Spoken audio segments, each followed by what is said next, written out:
২১ August grenade হামলা মামলার সব আসামি খালাস। ২১ আগস্ট গ্রেনেড হামলা মামলা থেকে খালাস পেয়েছেন সব আসামিরা। বিচারিক আদালতের রায় বাতিল করে রোববার বেলা ১১টার দিকে বিচারপতি একেএম আসাদুজ্জামান ও বিচারপতি সৈয়দ এনায়েত হোসেনের হাইকোর্ট বেঞ্চে এ রায় ঘোষণা করেন। এ সময় বিএনপির ভারপ্রাপ্ত চেয়ারম্যান তারেক রহমান ও সাবেক স্বরাষ্ট্র প্রতিমন্ত্রী লুৎফুজ্জামান বাবর সহ সব আসামিকে খালাস দেওয়া হয়। এর আগে গত ২১ নভেম্বর এ মামলার ডেট রেফারেন্স এবং বিচারিক আদালতের রায়ের বিরুদ্ধে আসামিদের করা আপিল শুনানি শেষ হয়।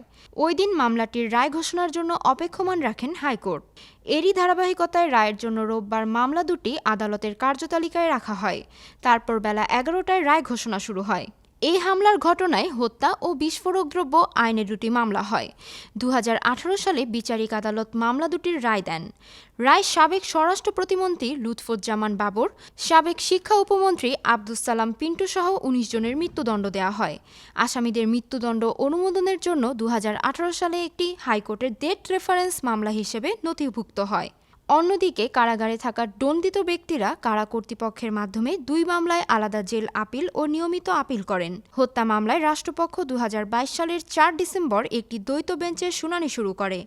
আরেকটি ধারায় খোদাবক্স চৌধুরী, রুহুল আমিন, আব্দুর রশিদ ও মুন্সি আতিকুর রহমানকে ৩ বছর করে কারাদণ্ড ও ৫০,০০০ টাকা জরিমানা, অনাদায়ে আরও ৬ মাস করে কারাদণ্ড দেন আদালত। এই ৪৯ জনের মধ্যে রায় দেওয়ার সময় ৩১ জন কারাগারে ছিলেন। তবে সরকারের বদলের পর দ্বৈত বেঞ্চের একজন বিচারপতি পরিবর্তন হলে আপিল শুনানির বেঞ্চ পুনর্গঠন হয়। এরই ধারাবাহিকতায় ৩১ অক্টোবর নতুন করে আবারও আপিলের শুনানি শুরু হয় নবগঠিত বেঞ্চে। ২০০৪ সালের ২১ আগস্ট রাজধানীর বঙ্গবন্ধু এভিনিউয়ে তৎকালীন বিরোধী দলীয় নেত্রী শেখ হাসিনার সমাবেশে গ্রেনেড হামলা চালানো হয়। এতে দলটির নেতাকর্মীসহ ২৪ জন নিহত হন। আহত হন শেখ হাসিনা সহ কয়েকশো নেতাকর্মী। যুক্তরাজ্যে হাসিনা গ্যাংয়ের অবৈধ সম্পদের পাহাড়। গত ৫ আগস্ট সরকার পতনের পর আওয়ামী দুর্নীতিবাজদের নানাবিধ অপকর্ম একের পর এক সামনে আসতে থাকে। এরই ধারাবাহিকতায় এবার ক্ষমতাচ্যুত প্রধানমন্ত্রী ঘনিষ্ঠ বলয়ের মধ্যে থাকা সাবেক মন্ত্রী, এমপি সহ বেশ কয়েকজনের যুক্তরাজ্যে বিপুল সম্পত্তির সন্ধান পাওয়া গেছে। সেখানে তারা ৪০ কোটি পাউন্ড, যা বাংলাদেশি মুদ্রায় প্রায় ৬,০০০ কোটি টাকা পরিমাণ অর্থ আবাসন খাতে বিনিয়োগ করেছেন। আর এই অর্থের পুরোটাই বাংলাদেশ থেকে পাচার করা হয়েছে। শনিবার যুক্তরাজ্যের সংবাদ মাধ্যম দ্য গার্ডিয়ান এক অনুসন্ধানী প্রতিবেদনে এ তথ্য প্রকাশ করে। ব্রিটিশ সংবাদ মাধ্যম অবজারভার ও বার্লিন ভিত্তিক দুর্নীতিবিরোধী প্রতিষ্ঠান ট্রান্সপারেন্সি ইন্টারন্যাশনাল এ বিষয়ে যৌথ অনুসন্ধান চালায়। এতে বলা হয়, যুক্তরাষ্ট্রে শেখ হাসিনার ঘনিষ্ঠ ব্যক্তিদের নামে প্রায় ৩৫০টি সম্পত্তির সন্ধান পাওয়া গেছে। এর মধ্যে ফ্ল্যাট থেকে শুরু করে সুবিশাল অট্টালিকা পর্যন্ত রয়েছে। যুক্তরাজ্য ও দেশটির বাইরে বিভিন্ন প্রতিষ্ঠানের নামে এই সম্পত্তির বেশিরভাগ কেনা হয়েছে। কেনা এই সম্পত্তির অনেকগুলোর মালিকানায় রয়েছে সাবেক প্রধানমন্ত্রীর বেসরকারি শিল্প ও বিনিয়োগ বিষয়ক উপদেষ্টা সালমান এফ রহমান ও বসুন্ধরা গ্রুপের চেয়ারম্যান আহমেদ আকবর সোবহানের পরিবারের সদস্যরা। এছাড়া সাবেক ভূমি প্রতিমন্ত্রী, নাসা গ্রুপের চেয়ারম্যান নজরুল ইসলাম মজুমদার ও তাদের পরিবারের সদস্যদেরও অনেক সম্পত্তির মালিকানা রয়েছে। প্রতিবেদনে আরও বলা হয়েছে, সালমানের পরিবারের সদস্যদের লন্ডনের মেফেয়ার এলাকার গ্রোসভেনর স্কোয়ারের ৭টি বিলাসবহুল অ্যাপার্টমেন্টের মালিকানা বা মালিকানায় অংশীদারিত্ব রয়েছে।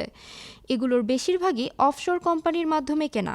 এর মধ্যে ২০২২ সালের মার্চ মাসে ২,৬৭,৫০,০০০ পাউন্ডে একটি অ্যাপার্টমেন্ট কিনেছিলেন সালমানের ছেলে আহমেদ শায়ান এফ রহমান। সেখানে ৩,৫৫,০০,০০০ পাউন্ডে কেনা তার একটি ফ্ল্যাটও রয়েছে। এছাড়া গ্রোসভেনর স্কোয়ারে এবং এর কাছাকাছি এই পরিবারের আরেক সদস্য আহমেদ শাহরিয়ার রহমানের আরও ৪টি সম্পত্তি রয়েছে। এর মূল্য ২,৩০,০০,০০০ পাউন্ড। যুক্তরাজ্যের ভূমি নিবন্ধন কর্তৃপক্ষের বরাত দিয়ে প্রতিবেদনে বলা হয়েছে, দেশটিতে সাবেক ভূমিমন্ত্রী সাইফুজ্জামান চৌধুরী ও তার পরিবারের ৩০০টির বেশি সম্পদ রয়েছে। এগুলোর মূল্য অন্তত ১৬ কোটি পাউন্ড। এর আগে সাইফুজ্জামান চৌধুরীর বৈশ্বিক সম্পত্তি নিয়ে গত সেপ্টেম্বরে দ্য মিনিস্টার্স মিলিয়ন শিরোনামের একটি অনুসন্ধানী প্রতিবেদন প্রকাশ করে কাতার ভিত্তিক সংবাদ মাধ্যম আল জাজিরা। সেই প্রতিবেদনে বলা হয়, সাইফুজ্জামান চৌধুরীর বিদেশে থাকা সম্পত্তির মূল্য আনুমানিক ৫০ কোটি মার্কিন ডলার। রাজনীতিবিদদের বাইরে বাংলাদেশের ধনী ও প্রভাবশালী ব্যবসায়ীদেরও যুক্তরাষ্ট্রে সম্পত্তি রয়েছে।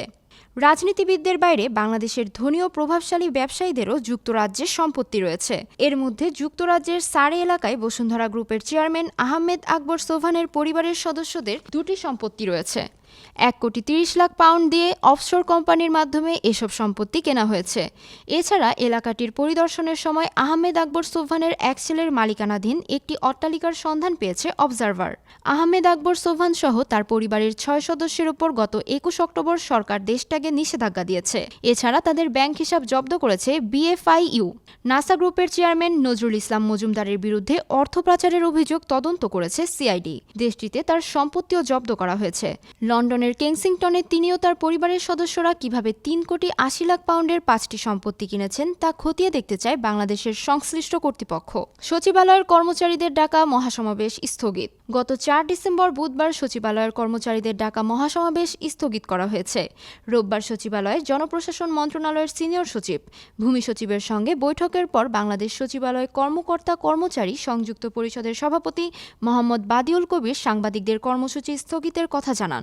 আওয়ামী লীগের আমলে বঞ্চিত কর্মকর্তাদের আর্থিক সুবিধা প্রদান, নতুন পে কমিশন গঠনের আগে পর্যন্ত 50% মহার্ঘ ভাতা প্রদান, টাইম স্কেল ও সিলেকশন গ্রেড চালু, রেশনিং প্রথা চালু, অবসরের বয়স বাড়ানো, পদনাম পরিবর্তন ও পদোন্নতি সহ 9 দফা দাবিতে আগামী বুধবার সচিবালয় মহাসমাবেশের ডাক দিয়েছিল কর্মকর্তা কর্মচারী সংযুক্ত পরিষদ।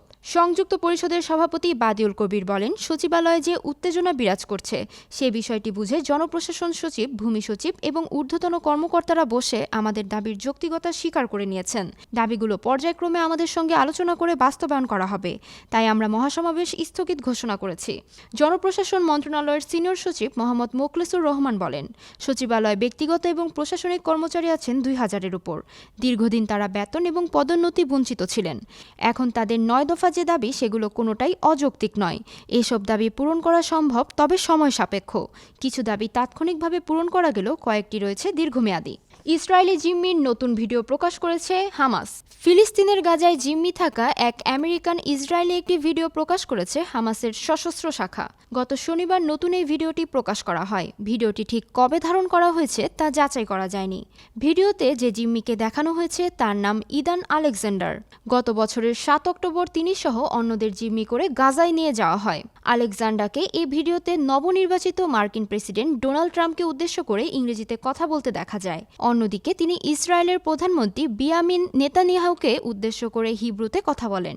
গাজায় থাকা জিম্মিদের মুক্তির জন্য সরকারের উপর চাপ তৈরির জন্য ইসরায়েলের প্রতি আহ্বান জানিয়েছেন আলেকজান্ডারের মা ইয়ায়েল আলেকজান্ডার গতকাল সন্ধ্যায় তেল আবিবে জিম্মিদের মুক্তির দাবিতে অনুষ্ঠিত একটি সমাবেশে বক্তৃতা দেন। তিনি বলেন, ভিডিওটি তাকে বিচলিত করেছে। ভিডিওটি দেখে বোঝা যায় তার সন্তানসহ অন্য জিম্মিদের অবস্থা কতটা ভয়াবহ। বোঝা যায় তারা কতটা কান্না করছেন।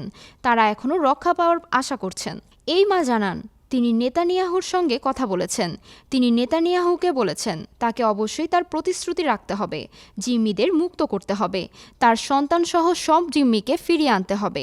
নেতানিয়াহুর কার্যালয় এক বিবৃতিতে বলেছে, প্রধানমন্ত্রী অঙ্গীকার করেছেন জিম্মিদের ফিরিয়ে আনতে ইসরায়েল সব ধরনের পদক্ষেপ নিতে বদ্ধপরিকর। ভিডিওটি প্রকাশ করার ঘটনাকে নিষ্ঠুর মনস্তাত্ত্বিক যুদ্ধ বলে মন্তব্য করেছেন নেতানিয়াহু। অন্যদিকে হোয়াইট হাউসের জাতীয় নিরাপত্তা পরিষদের মুখপাত্র শন সাভেট ভিডিওটিকে সন্ত্রাসের নিষ্ঠুর অনুস্মারক হিসেবে অভিহিত করেছে। তিনি এক বিবৃতিতে বলেন, হামাস যদি জিম্মিদের মুক্তি দিতে রাজি হয় তাহলে গাজা যুদ্ধ কালই বন্ধ হবে, গাজাবাসীদের দুর্ভোগ শেষ হবে। গত বছরের 7 অক্টোবর দক্ষিণ ইসরায়েলে হামলা চালায় ফিলিস্তিনি স্বাধীনতাকামী সশস্ত্র সংগঠন হামাস। ইসরায়েলের সরকারি পরিসংখ্যান অনুসারে এই হামলায় 1207 জন নিহত হন। 251 জনকে জিম্মি করে গাজায় নিয়ে যায় হামাস। এখন গাজায় জিম্মির সংখ্যা 97। এর মধ্যে 34 জনের মৃত্যু নিশ্চিত করা হয়েছে, তবে তাদের লাশ গাজায় রয়েছে। গত বছরের 7 অক্টোবর থেকে গাজায় নির্বিচারে হামলা শুরু করে ইসরায়েল। গাজার স্বাস্থ্য মন্ত্রণালয়ের পরিসংখ্যান অনুসারে ইসরায়েলের চলমান হামলায় 44,382 জন ফিলিস্তিনি নিহত হয়েছেন। সবচেয়ে বেশি শূন্য এখন মমিনুলের। বাংলাদেশের হয়ে টেস্টে সবচেয়ে বিব্রতকর রেকর্ডটির মালিক এখন মমিনুল হক। ব্যাট হাতে সবচেয়ে বেশি শূন্য রানে আউট হওয়ার নজির এখন তারই। সবশেষ জামাইকা টেস্টে ওয়েস্ট ইন্ডিজের বিপক্ষে প্রথম ইনিংসে প্রথম দিনেই শূন্য রানে ফিরেছেন মমিনুল। খালি হাতে ফিরেই বিব্রতকর রেকর্ডটি নিজের করে নিয়েছেন তিনি, যে রেকর্ডটি এতদিন দখলে ছিল মোহাম্মদ আশরাফুলের।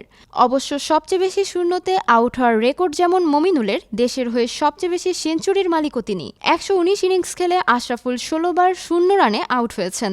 তাকে ছাড়িয়ে যাওয়া মমিনুল 128 ইনিংসে শূন্যতে ফিরেছেন 17 বার। যৌথভাবে 3-এ আছেন মুশফিকুর রহিম, সৈয়দ খালেক আহমে ও তাইজুল ইসলাম। তারা সবাই শূন্য রানে আউট হয়েছেন 13 বার। সার্বিকভাবে টেস্টের সবচেয়ে বেশি শূন্য রানে আউট হওয়ার নজিরটি কেবল কোর্টনি ওয়ালশের। ক্যারিবিয়ান লিজেন্ড শূন্যতে ফিরেছেন 43 বার।